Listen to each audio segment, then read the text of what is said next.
कांग्रेस के राष्ट्रीय महासचिव पूर्व उप मुख्यमंत्री और टोंक विधायक सचिन पायलट ने भारत पाकिस्तान के मध्य युद्ध विराम की घोषणा अमेरिका के राष्ट्रपति द्वारा किए जाने को अप्रत्याशित बताते हुए कहा कि अमेरिका के राष्ट्रपति बार बार यह बयान दे रहे हैं कि व्यापार का लालच देकर उन्होंने यह युद्ध विराम कराया है। सरकार द्वारा उनके इस बयान का खंडन नहीं किया जाना बयान की पुष्टि करने जैसा है। पायलट ने कहा कि पहलगाम में हुई पाकिस्तान समर्थित आतंकवाद की घटना देश पर आक्रमण था। जब देश की सुरक्षा पर कोई बात आती है तो यह बात और संदेश जाना चाहिए कि देश की सुरक्षा, एकता, अखंडता के मुद्दे पर सारे 140 करोड़ देशवासी एकजुट हैं और यह संदेश विपक्ष देता है। उन्होंने कहा कि मुझे खुशी है कि ऐसे समय में सभी देशवासियों ने, संपूर्ण विपक्षी दलों, राजनीतिक पार्टियों ने एकजुटता का संदेश देते हुए एक स्वर में कहा कि पाकिस्तान को उसकी कायराना हरकत का करारा जवाब दिया जाना चाहिए और देश की भावना के अनुरूप सेना ने वह कर दिखाया। पायलट ने ऑपरेशन सिंदूर में भारतीय सेना के शानदार प्रदर्शन की प्रशंसा करने के साथ ही उनके परिजनों को भी साधुवाद देते हुए उनके त्याग को नमन किया। राज्य सरकार की कार्य प्रणाली पर प्रश्न उठाते हुए पायलट ने कहा कि सरकार में कई पावर सेंटर बन चुके हैं, आपस में इतना खिंचाव हो चुका है कि प्रशासन पर उनकी पकड़ खत्म हो चुकी है। सरकार पंचायतों और निकायों के चुनाव कराने को तैयार नहीं है, मनमर्जी से परिसीमन किया जा रहा है, राजनीतिक सुविधा को देखकर परिसीमन किया जा रहा है। कांग्रेस ने भी किया था परिसीमन, परंतु प्रशासनिक मापदंडों, जनता और जनप्रतिनिधियों की भावना के अनुसार परिसीमन किया था। उन्होंने कहा सरकार कितनी ही मनमर्जी से परिसीमन कर ले, जनता भाजपा के कार्यकाल से उब चुकी है और जब भी चुनाव होंगे जनता कांग्रेस को आशीर्वाद प्रदान करेगी। पायलट ने आज टोंक की बेरवा धर्मशाला में 31 लाख रुपए की राशि से नवनिर्मित छात्रावास भवन का लोकार्पण किया। दहशतगर्दी हमारी सीमा के अंदर 400 किलोमीटर आए और इस प्रकार का आक्रमण किया। मैं तो कहता हूँ इसको हमला नहीं है, ये देश पर एक आक्रमण था और मुझे खुशी है कि हम लोगों ने सबसे पहले तो प्रण लिया कि इसकी चर्चा बाद में करते हैं, ये चूक कैसे हुई, क्यों हुई, कौन जिम्मेदार है। पहले जिन लोगों ने इसको किया है उनको मजा चखाना जरूरी है और 22 अप्रैल को ही संपूर्ण विपक्ष ने, पूरी कांग्रेस पार्टी ने, सब नेताओं ने मिलकर कहा, खड़गे जी ने कहा, राहुल जी ने कहा कि ये जो हमला हुआ है इससे पाकिस्तान को मुंह तोड़ जवाब देना पड़ेगा और पूरा देश, पूरी संसद, पक्ष विपक्ष, हम सब लोग एक हैं और ये बहुत जरूरी है। जो सरहद के पार से हमसे दुश्मनी करते हैं उनको संकेत देना बहुत जरूरी है कि हम आपस में चुनाव लड़ते हैं, लेकिन जब देश की बात आती है, सुरक्षा की बात आती है, सरहद की बात आती है, अखंडता की बात आती है तो पूरा मुल्क एक है, 140 करोड़ लोग एक हैं। ये संदेश देना बहुत जरूरी है और ये संदेश विपक्ष देता है, ये संदेश विपक्ष देता है क्योंकि मतभेद वैचारिक हैं और बहुत है, कम नहीं है मतभेद हमारे सत्ता पार्टी और हम लोगों के अंदर, लेकिन जब सेना की बात आती है, फौज की बात आती है, सरहद की बात आती है, पाकिस्तान को जवाब देने की बात आती है, तब पूरे देश को एक दिखना चाहिए, पूरी दुनिया को देखना चाहिए कि भारत एकजुट है, इसमें कोई हमारा तेरा मेरा नहीं है। तो जब मुझसे पूछा गया, जब मैं दौरे पर मुझसे पूछा कि आप तो कांग्रेस पार्टी के हैं और आपको क्या लगता है, मैंने कहा बिल्कुल सही है, इस मुद्दे पर कोई राजनीति नहीं होनी चाहिए। तो हमारी फौज है वो किसी एक नेता की नहीं है, एक विचारधारा की नहीं है, एक दल, एक धर्म, एक जाति की नहीं, एक प्रांत की नहीं है, वो 140 करोड़ लोगों की अमानत है। फौजी का खून, किसान का खून किसी एक जाति का नहीं होता है।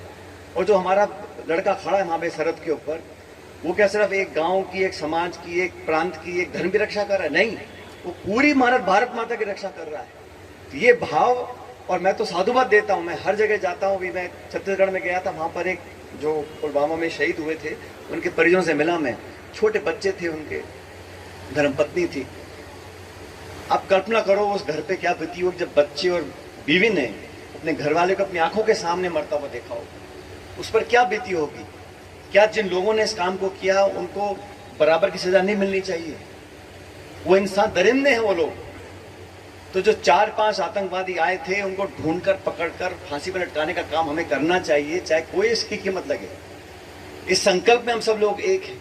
इसलिए जैसा आपने कहा रामविलास जी, जब मुझसे लोग पूछते हैं कहीं पर भी, तो मैं हमेशा बोलता हूं इस मुद्दे पर कोई राजनीति नहीं हो सकती। ठीक है, चुनाव होते हैं, हार जीत होती रहती है, हम फिर लड़ेंगे, फिर जीतेंगे, फिर हारेंगे, लेकिन देश के प्रति जो समर्पण है, और मुझे जैसा मैं आपको पहले भी कहा, एक बार मैं भाषण दे रहा था, वाजपेयी जी प्रधानमंत्री थे और हमारी संसद पर आक्रमण हुआ, ऐसे उग्रवादी आए थे उस टाइम, अनेक लोगों की जानें गई थी। उस टाइम सोनिया गांधी जी नेता प्रतिपक्ष थी। सोनिया गांधी जी ने सदन के पटल पे खड़ा के बोला, पार्लियामेंट के अंदर, कि वाजपेयी जी आज आतंकवादियों ने हमला बोला है, हमारे लोकसभा जो हमारा लोकतंत्र का मंदिर है, इस मंदिर पर आक्रमण बोला है। और मैं और आप अलग अलग विचार रखते हैं, मैं आपके विरोधी हूं, लेकिन इस देश के मार्फत पाकिस्तान को जवाब देने के लिए हम आपके साथ खड़े हैं, हम आपका पूरा समर्थन करेंगे। ये परिपाटी शुरू हुई थी, वाजपेयी जी ने इंदिरा गांधी जी को बोला था, दुर्गा की उनको कह के पुकारा था उन्होंने। तो ये विपक्ष जो होता है, ये हमेशा ताकत देता है सत्ता पक्ष को सरहद के पार लोगों को जवाब देने के लिए, लेकिन हम उस पर राजनीति करें और सेना के शौर्य और पराक्रम और बलिदान पर हम राजनीतिक टिप्पणियां करें, मैं उसे गलत मानता हूं। मैं समझता ऐसा नहीं होना चाहिए, लेकिन समय आ गया कि आतंकवाद को जड़ से उखाड़कर फेंकने की जरूरत है। और सरहद के पार पाकिस्तान में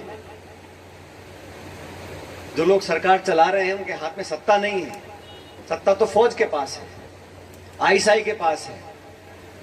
वहां के पूर्व प्रधानमंत्री को जेल में डाल रखा है, इमरान खान को, और टूटी फूटी सरकार है। तो इसलिए हमें जवाब देना चाहिए। लेकिन मुझे खेद इस बात का है कि जब युद्ध विराम हुआ तो युद्ध विराम की घोषणा अमेरिकी राष्ट्रपति ने करी। ऐसा मैंने कभी नहीं देखा। इतना बड़ा देश है, अगर हमने 9 आतंकवादी ठिकानों को हमने ढेर किया था और पाकिस्तान तिल मिला रहा था, वो आके हमसे बोलता, जैसे 71 की लड़ाई में हुआ था, 95,000 सैनिकों को बंदी बनाया था पाकिस्तान के, हाथ जोड़ के खड़े हो गए थे, सरेंडर किया था। युद्ध विराम भी अगर करना था तो अमेरिका के राष्ट्रपति को कोई अधिकार नहीं है। और डोनाल्ड ट्रंप क्या बोलते हैं, कहते हैं मैंने तो व्यापार का लालच देकर इनको कहा है बैठो, लड़ाई मत करो। व्यापार का लालच दिखाकर युद्ध विराम अगर कोई करवा रहा है, और बार बार बोल रहे हैं, 11 बार अमेरिका का राष्ट्रपति बोल चुका कि मैंने हिंदुस्तान पाकिस्तान के बीच में जो युद्ध विराम कराया वो व्यापार का लालच देकर कराया था, और अभी तक उसका कोई खंडन नहीं आया। खंडन देना जरूरी है। इतना बड़ा देश, हम चंद व्यापार के सौदों के चक्कर में युद्ध विराम कर सकते हैं? अगर नहीं तो सरकार को जवाब देना चाहिए। इन मुद्दों पर भी आपकी नजर रहे। और हमारे जो बहादुर सैनिक हैं, मैं तो सैनिकों के से ज्यादा उनके जो परिजन हैं, उनके जो घर वाले हैं, जिन्होंने अपने दिल के टुकड़े को सरहद पर भेजा है, जंगल और रेगिस्तान में, बर्फ में हमारे लड़ने के लिए, मैं तो उनको साधुवाद देना चाहता हूँ। उन परिजनों को हर दिन कैसे कटता होगा, जब युद्ध का समय होता है, जब गोलाबारी होती है, तो कैसे वो अपने मन को संतोष देते होंगे। तो मैं तो उन सबको नमन करता हूँ, साधुवाद देता हूँ।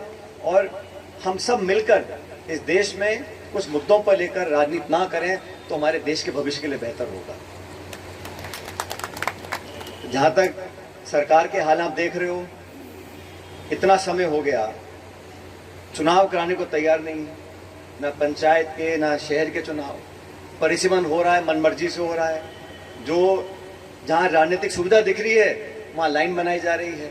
हमने भी किया था पंचायतों का पुनर्सीमांकन, लेकिन प्रशासनिक दृष्टि से जनता की मांग को देखकर जनप्रतिनिधि चाहते थे उस प्रकार किया था। मुझे खेद है कहते हुए, इस बार पूरे राजस्थान में जो परिसीमन की जो प्रक्रिया चल रही है वो मनमाने तरीके से हो रही है, किससे पूछा नहीं जा रहा, और राजनीतिक लाभ कहाँ किसको मिल रहा है, एक वो मापदंड बनाकर पूरी प्रक्रिया को अंजाम दिया जा रहा है। कि बताना चाहता हूँ, आप कुछ भी कर लो, किसी वार्ड को, ढाणी को, पंचायत को आगे पीछे करते रहो, अंत में जब भी चुनाव होगा जनता हमको पूरा आशीर्वाद देगी, क्योंकि आपका 1.25 साल 1.5 साल देख लिया।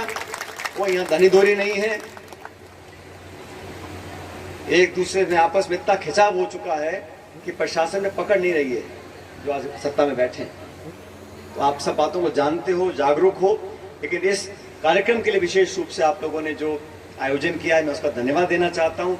और आप सबसे निवेदन करता हूं कि बहुत जल्द बैठकर आपस में चर्चा करें, इसका सदुपयोग कैसे हो सकता है, कोचिंग क्लासेस के मार्फत, हॉस्टल बनाने के लिए, सामाजिक कार्यक्रम करने के लिए, समाज सुधार की तरफ और शिक्षा की तरफ हम ऐसे लोगों को कैसे प्रोत्साहित कर सकते हैं। उस रूपरेखा बनाने के बाद जो भी इसमें संसाधन, मदद, सहायता, सहयोग जो भी चाहिए होगा, चाहे सामाजिक हो, प्रशासनिक हो, सरकारी हो, हम लोगों के मत से हो, उस सबको मिलकर करेंगे। लेकिन ये जो आज मुझे दृश्य दिखा है, ये ऐसी देखना चाहिए। आप सब लोग एकजुटता से ऐसे बैठे रहो, समाज में एकता रहेगी, एकजुटता रहेगी तो सबको फायदा मिलेगा। और आपका मैं पुनः बहुत बहुत धन्यवाद करता हूं जो आप लोगों ने यहाँ मान सम्मान दिया और इस खूबसूरत कार्यक्रम में मुझे आने के लिए आमंत्रित किया। बहुत बहुत धन्यवाद। जय हिंद, राम राम।